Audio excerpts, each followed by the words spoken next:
Hello YouTube, this is Morgan Airspeed Prime here with my next Boruto video.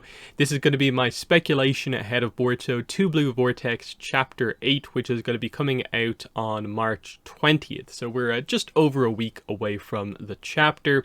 And of course the big exciting thing about this upcoming chapter is that it is going to be a volume ending chapter. Obviously it's divisible by 4 here. That means it's going to be the last one in 2 Blue Vortex Volume 2. And these chapters usually have some sort of a major event or major cliffhanger happen in them to either resolve something or set up the next volume to be really, really impactful. And I think we're maybe expecting this one to probably be more of the setup for Volume 3 to be quite focused on big action happening just because of what the ending of the last chapter was about. So we expect, it's right, I think, to expect reasonably big things from a chapter like this.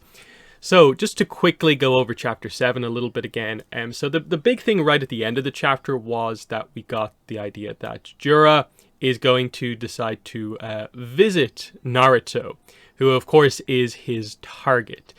So that's a very interesting one. We'll get to that. That's going to be probably the big talking point here for the chapter. Otherwise, the whole chapter is mostly focused on the Boruto-Mitsuki dynamic and a little bit of the aftermath. So there's a few things, like Boruto reveals to Mitsuki, "I'm your son," and the idea that, you can shine without one or anyone, but to find him anytime he wants. So he's just opening the door to, like, if you feel that you need me, come and find me and we can talk. And the idea that it seems like Boruto has got through to Mitsuki a little bit. Mitsuki hasn't quite had the full awakening that certain other characters have had, but it's definitely shaken him that it seems like the person he thinks is meant to be his son is different now versus the way he kind of perceives it to be. Then he does reveal to everyone in attendance, so Mitsuki, Shikamaru, and Ino, that Naruto is alive. So that's an important one to get. For Shikamaru to hear that, it's kind of important. And for the other characters as well to kind of hear stuff like this, it's also relatively important. The other main point will just be the heavy setup for the idea that the only way to reverse omnipotence is for Kawaki to do it willingly. So the setup here, I think, very much is, in terms of major plot beats happening, we have to resolve Boruto versus Kawaki and have Kawaki have his big character development to, I suppose, go back to the right side and choose to go to Ada and actually reverse this by himself. And that's the only way it's actually going to happen. It doesn't seem like anyone else can go up to Ada and just reverse what Kawaki has done. It has to be him who fixes things. So it puts the pressure on Kawaki to get good character development, whereas you would say so far in 2 Blue Vortex, at least, he has very much just been the kind of villain kind of Kawaki, hiding behind all of these lies, not really wanting to address the kind of truth of everything that's happened, and you're just waiting to see the lies fall apart around him, so he actually has to face what's actually happened. So yeah, that has to happen. And then just the idea, unlike Boruto's specific situation, that he's going to have to remain a fugitive to avoid making Kawaki feel cornered. So he's not going to be allowed to stay in the village. He has to sort of stay out of Kawaki's range outside the village. How much this necessarily matters with, of course, an attack seemingly coming in, we'll get to. So the first question here, I think, that we have to discuss is obviously, do we expect this to be the main kind of element of Chapter 8? And that is, we didn't really focus on the Divine Tree characters in the last chapter or even the chapter before. So they've been kind of out of the picture a little bit for a while. We need to bring them back into play. We need to see what they're up to. It feels like, even though we're relatively only a few chapters in to 2 Blue Vortex, it still feels like we need to make some progress here. And so the idea, of course, is going to be, how are they planning to actually move? Because Jura specifically says he himself is going to see Naruto. And because they all have different targets, does this mean he's going off on his own?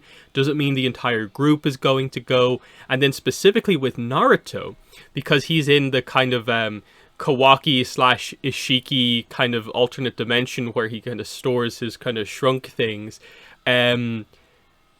is he going to the dimension that Naruto is held in? Or is he going to Konoha to face Kawaki to sort of get access to Naruto through Kawaki. The big question that probably has to come up here is the idea of properly within the text of the manga revealing what character Jura is based on. We assume it's Ishiki, that he's the clone of Ishiki, because they said something along the lines of that the divine trees, it doesn't have to be like a living person. They have sort of like access to sort of almost like the chakra of almost anyone, like alive or dead. So it's going to take a bit of an explanation to explain this, because as far as we are aware, Ishiki is like dead. And they did a very good job at making it clear that he's like fully gone. So what is the explanation behind Jura and who exactly he is? But it seems to be that case, just based on, in a way, who the target is, the look, of course, of the character as well. And it just feels like that has to be kind of the way we go with this. But what exactly are the details, really, of this, of course? Now, it probably in some way stems back to the whole idea of, well, Code is the one who effectively, quote-unquote, created these characters by adding one of the divine jutsus to the clog rhymes, which themselves are part of a Ten Tails.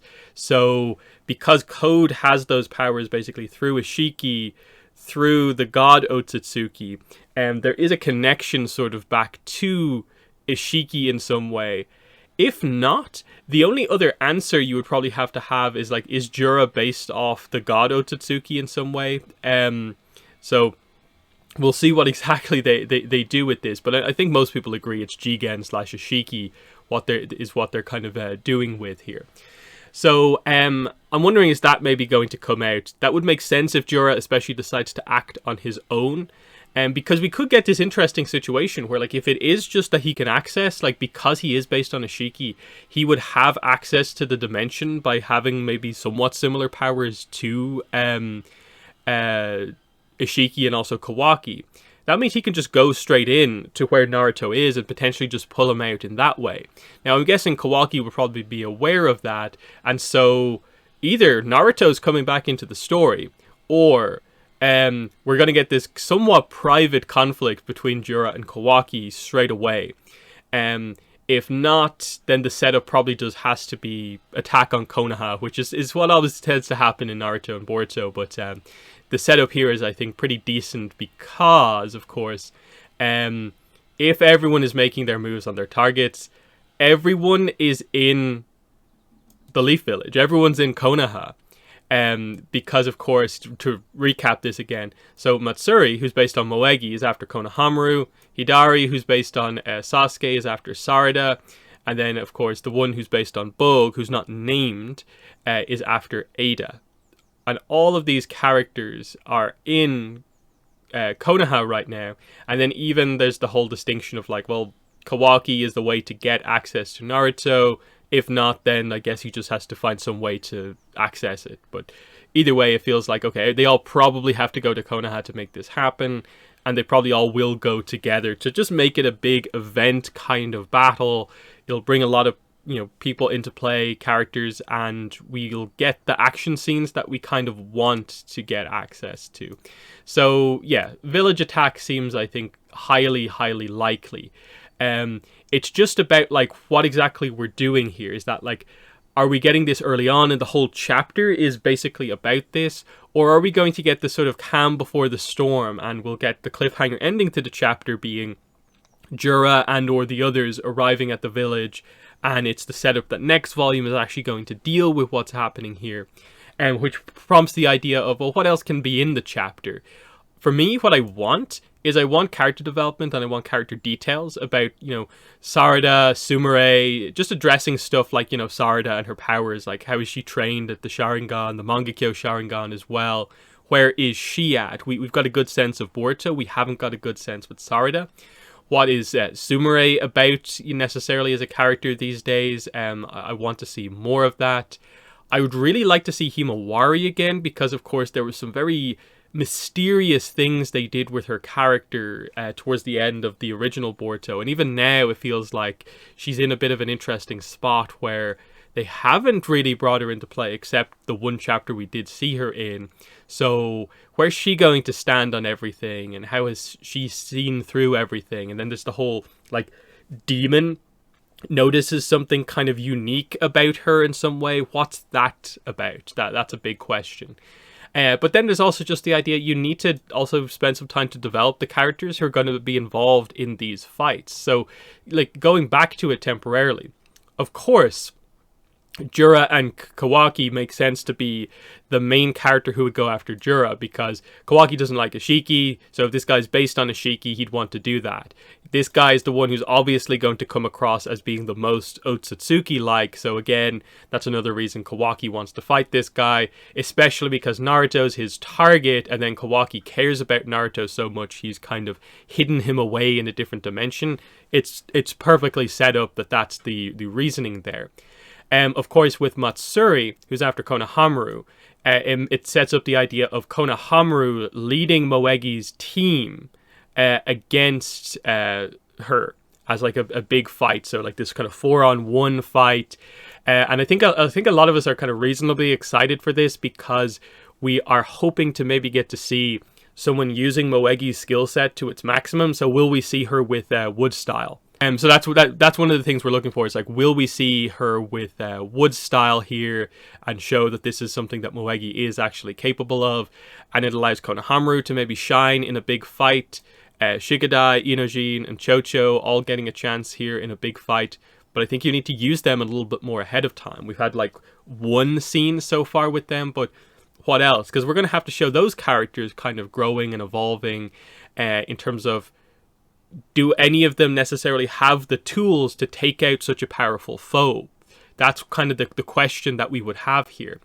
Hidari after Sarada, of course, makes a lot of sense. So it's basically Sarada fighting her father, and it allows for you to have this mega, Sharingan battle and all of this stuff happening. The Bug one is obviously pretty straightforward as well. He's after Ada. Ada apparently is a non-combatant, so it would be basically Bug versus Demon, with maybe Ada acting as support in the background. Or else they'll reveal that Ada just doesn't like to fight, but maybe she actually can fight better than she says she can. But either way, that's an interesting one to kind of bring that into play here, in terms of potentially, in a way, getting some of the underlying characterization of the characters that the clones are based on. Is that, like, why is Bug after Ada? And what's that about?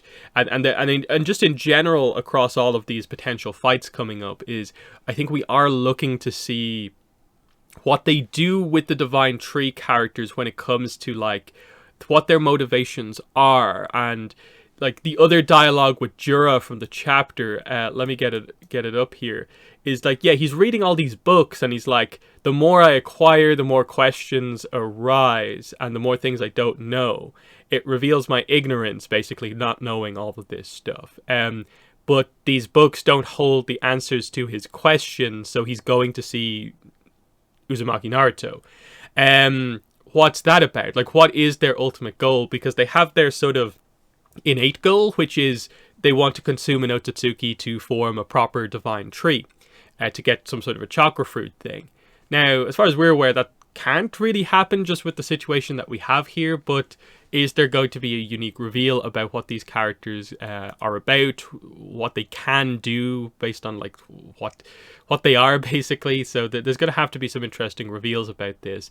Not to mention, like, we need to establish stuff like, so we're assuming if you defeat/kill the clone here, the original is released from the tree that they're captured in. Which begs the question, in the case of like Jura and Kawaki, because the potential original with Jura is dead already, what happens here? How is Jura potentially based on Jigen? Like, what's the essence of Ishiki being kind of fueled from, is the question you would have there.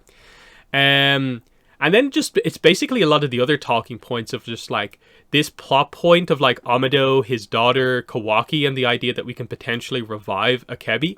We've done the obvious setup bit of like with the reversal situation. Amado now knows that it's Kawaki he needs and not Boruto. He can see through the switch. When is this attempt at a revival actually going to happen. I guess Amado has to be a little bit careful about how he approaches this, because him saying this to Kawaki will reveal that the lie doesn't work on Amado, and that would make Kawaki panic to a certain degree. So is this just a setup for maybe potentially, like, is this our first arc after we deal with all of this stuff of like we tried to do this and it causes some issues? Next point would definitely be with Sarada and Sumire again.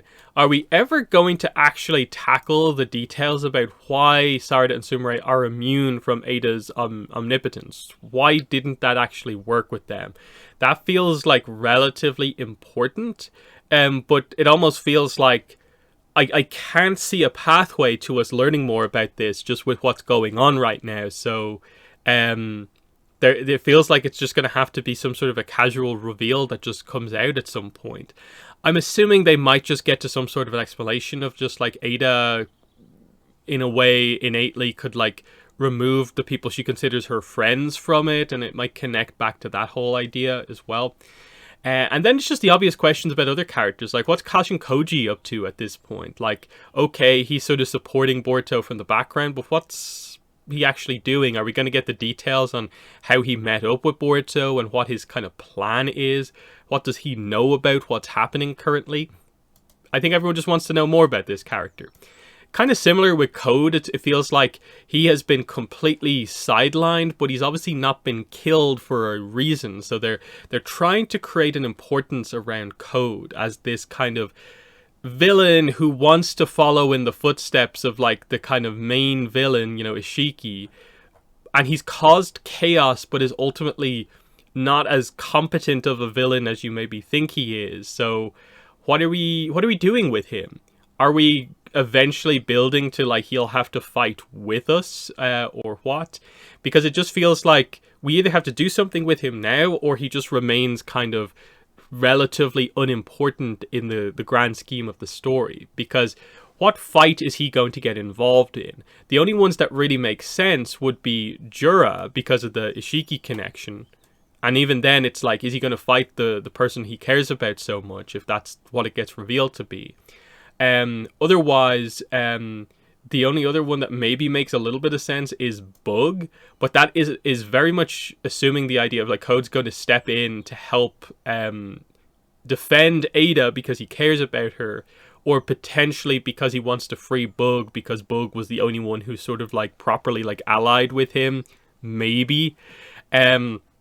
But again, Demon is presented as basically being the most powerful character in the series, so is he going to have a problem here?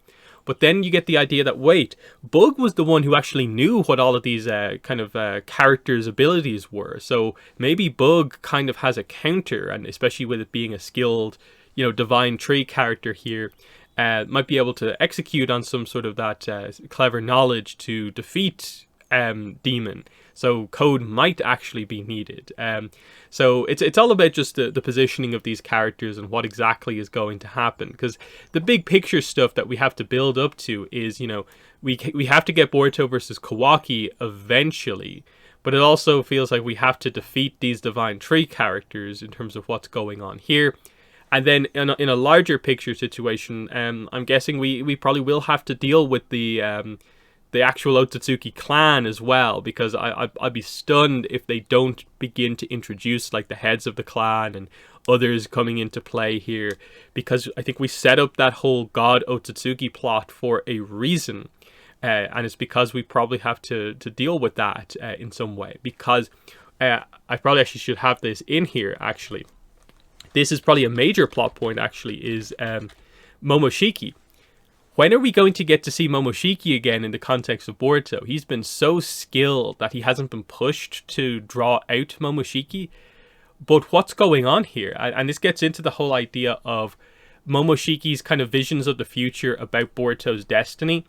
It seems like they've mostly come true, but is it the full extent of that? Is Momoshiki hiding in the background because he knows something else is coming up? I just want an update on Momoshiki. I think that's the main thing that I just would like to see. Is just someone to ask, hey, what's the situation with Momoshiki? And for Boruto to just kind of explain what's going on here. Because we still have questions about like what exactly Momoshiki being inside of him like means, the Jogon, all of these plot points that are big mysteries within the show, like they're in place. So again, I think Boruto's in a good place when it comes to large scale plotting, because we have to do stuff with Code. Kashin Koji's in the background as well. We haven't touched Momoshiki in a while. We have this obvious conflict at the moment with the Divine Tree characters, but then we're also waiting to get to Boruto versus Kawaki. And then there's Otsutsuki stuff that we have to deal with. And then there's going to be probably some exciting stuff about like however they deal with Naruto and Hinata being trapped and potentially coming back into play, because it's been a while since we've dealt with Naruto, so him returning would be a massive plot point. There's saving the characters from the Divine Trees, and so like Sasuke coming back into play, that whole idea. Plus, you know, stuff like this, like Akebi. Like I'm fascinated by this plot point because Amado still remains so enigmatic and mysterious as a character. I just want to know what the status is. But for chapter 8 specifically, it's hard to imagine most of those plot threads being touched upon. They might highlight where Code is in all of this, that like maybe he's hoping to strike as well while a big attack comes in, because he's in this kind of weird middle ground between everyone. It makes you kind of wonder like, how exactly did the Divine Tree characters like perceive Code, given that he sort of created them and so on, and there's some weirdness there. But for the most part, yeah, I would definitely just be like, I'd be stunned if we don't get Jura making his decision and going wherever he's going, as at least the setup going into the next volume for like, okay, he's here.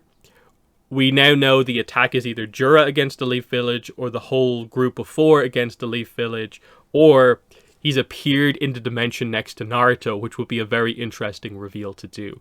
So I'm going to wrap it up there. In the comments, let me know what your thoughts are. What do you expect to happen in Chapter 8 of Boruto 2 Blue Vortex? Are you expecting it to just be the standard setup of what the Divine Tree characters are doing? Or do you think they'll bring in some of these other plot points that we're kind of waiting on here at all? But let me know below. But that's been the video. Thanks for watching, and bye.